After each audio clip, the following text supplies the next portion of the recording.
आगरा में रैली है यहाँ बहुजन समाज पार्टी के अध्यक्ष मायावती जी की, और जो माननीय कांसीराम जी का जो परिनिर्वाण दिवस था उसके बाद पहली बार लोगों के बीच में बहन जी रैली को संबोधित करेंगी। और इसके लिए उन्होंने आगरा को चुना है। आगरा जिसको उत्तर प्रदेश में दलितों की राजधानी कहा जाता है, और आगरा जहाँ पे बसपा की दखल और पकड़ एक वक्त में काफ़ी मजबूत हुआ करती थी।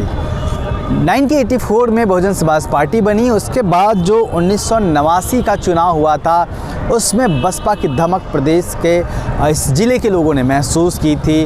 और उसके बाद जब 1996 में बसपा ने 2 सीटों पर यहाँ जीती। बसपा में मैं बता दूं कि आगरा में कुल 9 सीटें हैं विधानसभा की, जिसमें 1996 में पहली बार बसपा 2 सीटें जीत कर आई थी। और एक वक्त था जब 2007 में बहन जी की सरकार थी, बसपा ने यहाँ की ज़िले की 9 में से 6 सीटें जीती थी। और उसके ठीक बाद के चुनाव में भी 2012 के चुनाव में भी बहुजन समाज पार्टी ने 6 सीटें जीती थी। तो ये लगातार 10 साल बसपा का कब्ज़ा रहा आगरा में, एक तरीके से कह सकते हैं।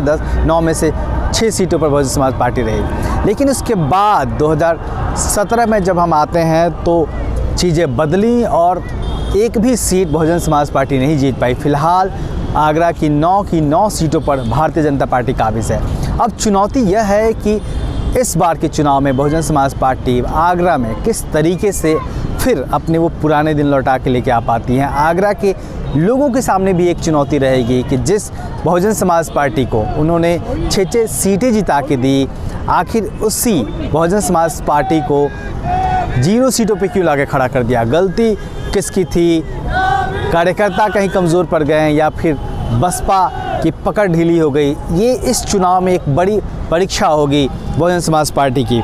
लेकिन इसमें इंटरेस्टिंग बात यह है कि जब एक वक्त में 2007 और 2012 में बहुजन समाज पार्टी यहाँ पे 6 सीटें जीती थी, उस वक्त में जो उसके विधायक थे, आज का जो हम अगर देखें आगरा को, आगरा की 9 सीटों को, वहाँ पे उस दौर में जो बहुजन समाज पार्टी से विधायक जीत के आए थे तमाम दलों में चले गए। और आज के वक्त में अलग अलग पार्टियों से वही लोग विधायक बने हैं जिनको पहली बार बहुजन समाज पार्टी ने विधायक बनाया था।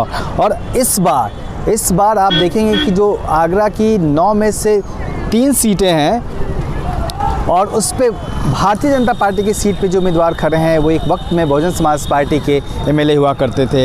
इसमें धर्मपाल सिंह का नाम आता है, भगवान सिंह कुशवाहा का नाम आता है और छोटेलाल वर्मा का नाम आता है। ये तीनों पहले कभी बहुजन समाज पार्टी के हुआ करते थे एमएलए, अभी भाजपा के एमएलए हैं। तो इस बार आगरा में क्या होगा? आज बहन जी की रैली है, उसके पहले हम लोग यहाँ पे हैं और लगातार बात कर रहे हैं। बहन जी यहाँ पे क्या कहती हैं, आगरा के लोगों को क्या संदेश देती हैं, और आगरा के लोग इस बार बहुजन समाज पार्टी को कितनी सीटें देते हैं, ये देखना होगा फ़िलहाल।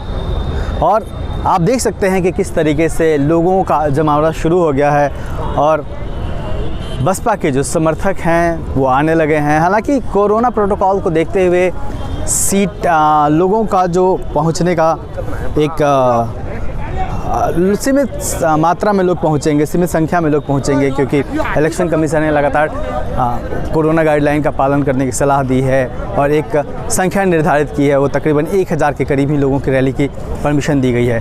तो बसपा कार्यकर्ता यहाँ पहुँच चुके हैं और तमाम जो प्रत्याशी हैं उनके बैनरों को आप देख सकते हैं जो बहुजन समाज पार्टी के टिकट पर इस बार चुनाव लड़ रहे हैं। तो अभी फ़िलहाल बसपा के सामने चुनौती होगी कि वह फिर से एक बार जो 2007 और 2012 में जिस तरीके से उसका वर्चस्व था वह उसे फिर से हासिल कर पाती है या नहीं। आप देखते रहिए दलित दस्तक। आगरा से कैमरामैन गिडेन के साथ मैं अशोक दास।